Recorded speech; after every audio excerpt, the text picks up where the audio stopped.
around the world continue to stand with Ukraine because we all recognize that if we abandon Ukraine, we abandon the UN Charter itself and the principles and rules that make all countries safer and more secure. All right, that was U.S. Secretary of State Antony Blinken at the United Nations this week. Earlier, I spoke with the European Union ambassador to the United States, Stavros Lambrinidis, about the Ukraine war and what Vladimir Putin and his allies are planning next. Ambassador, thank you so much for joining us. Let's start with this latest announcement of sanctions by the United States. The U.S. announced a new round of sanctions to mark 1 year of the war. The sanctions, as I understand it, will target more than 200 individuals and entities, including both Russians and third-party actors across Europe, as well as Russian officials, proxy authorities illegitimately operating in Ukraine, and a dozen Russian financial institutions. And of course, these follow months of sanctions from the United States and other European countries and countries around the world. But over the last year, the Russian economy fell just 2.2%. The ruble is nearly as strong as it was before the war. Do you think these sanctions are having a legitimate impact on the war and the Russians? They're certainly having a huge impact on Russia itself. We never thought there were a magic bullet to stop Putin's neocolonialist expansion, at least not immediately. But the point was to cripple his capacity to finance in an unlimited way his war machine and to ensure that his economy falls generations back. And this is exactly what's happening. The European Union announced itself yesterday a new massive, the 10th package of sanctions against Russia. And if you look at the Russian economy and what Putin has to do to prop it up, because what you announce as figures is really just him dipping deep into his reserves to try to save the ruble from its total collapse. These are measures that are crippling the Russian economy and its capacity to come into the 21st century. The more he keeps this war going, the more his economy is going to be suffering for years to come. Let me ask you about China and Iran here for a moment. China and Iran have helped prop up the Russian economy and Vladimir Putin this year. The U.S. Secretary of State Antony Blinken just said this week that he is very concerned about this. He said, quote, China's considering providing lethal support to Russia in its aggression against Ukraine.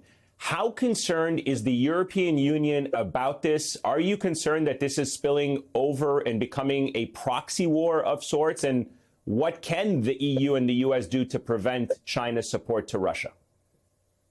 We are seriously concerned, and we're talking to the Chinese about this, but the ones who are particularly concerned are the Chinese and the Russians as well. China has been trying very hard to portray itself as a neutral actor in this war, as if it is possible to be neutral when a country violently invades another one without an excuse or a reason. But anyway, it's been trying to do this. And the moment it starts supplying military support, assuming that's what it decides that it's going to try to do, its hands are bloodied as well. But Russia also, and Putin himself, have made one more serious miscalculation with this war when it comes to China as well. He thought, they would just walk over the Ukrainians and take over the country in a few days. They're now a year from this war being pushed back with no prospect of them winning at all.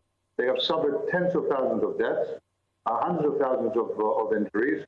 And so when Putin goes to China in a desperate move to ask for weapons, that shows you how poorly his campaign is going, because, believe you me, one thing that the imperialist Putin never had in mind when this war began is that he would become even more so the lapdog of China. For the proud Putin and the proud Russian people, this information is deeply disturbing, and it will become more so if China gets more involved in this. Will there be consequences for China if they do get involved by providing Russia lethal weapons? Would they be subject to any measures by the EU and the United States? Have you considered that? Well, we're constantly considering all the alternatives. It's not the time to get into this. We haven't done this yet. We've made it very clear to them that it would be a bad idea to do it. Let me get your thoughts on just the war itself and how it's going. I mean, as you mentioned, after failing in his initial goal of quickly taking Kyiv, Vladimir Putin appears to be placing his new bet on winning this war through attrition. What do you consider to be Putin's long game here now that he has not been able to strategically achieve what he set out to do? How do you see the war evolving over the next year? But I'm afraid that Putin has not given up on his initial goal. His initial goal was to take over Kiev, to destroy Ukraine, to wipe it off the map. And for us and everyone else who are looking for possibilities to be able to move to a just peace, it is very clear that Putin is not there. And the problem is that of course, he's not there because he has failed dramatically in all his strategic objectives. It is a decision he will have to make at some point, because we will not stop supporting Ukraine in this battle. As long as Putin continues fighting, we will continue making sure Ukraine survives. Now, what does he want to do? It's very difficult to be in Putin's head, but I'll tell you at least what I think he may be able to achieve in whatever thoughts he has. As I said, he wanted and he was sure he was going to take over Ukraine in a matter of days, failed dramatically. He was sure he was going to divide and split up the European Union. We need 27 countries unanimously to approve sanctions, 27 unanimously. And he was sure at least one or two would vote no. And for 10 separate packages, the last one just yesterday, every single European country and leader has voted against it.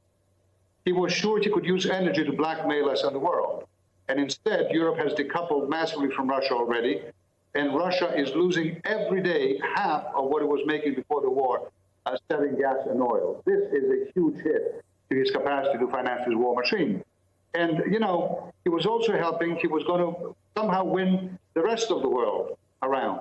But the rest of the world in Africa and elsewhere does not like colonialism. He most certainly does not like neocolonialism. And just a few days ago at the United Nations, 141 countries, that's the overwhelming majority, voted and told Putin to get his troops out of Ukraine now. They voted against this colonialism, and this is another major strategic failure of Putin. So I'm not arguing here that this is easy, and I'm not arguing that I know when it's going to end, but I'm confident it's going to end with Ukraine's victory. You obviously represent the European Union here to the United States, so you have a good sense of the American sentiment and the discussion that's happening here in America. There's a new poll from the Associated Press that shows American support for sending weapons to Ukraine is considerably down from last year. Are you at all concerned about that waning support, especially as it relates to a growing number of Republican leaders who now control the House and they control the money that can be sent to Ukraine, expressing their concern that America is spending too much on this war? I have heard some members of Congress say that, but frankly, that's a very small minority that I've heard. And I've been speaking to Republicans and Democrats from Congress almost every day. And what I hear from the leadership of Republicans and Democrats, absolute commitment to continue and even to increase the support to Ukraine. Now, to everyone listening, I have to tell you this. I understand this is a difficult story to follow every day, a brutal story to follow every way. I understand, how some people may be getting tired. But I will tell you this.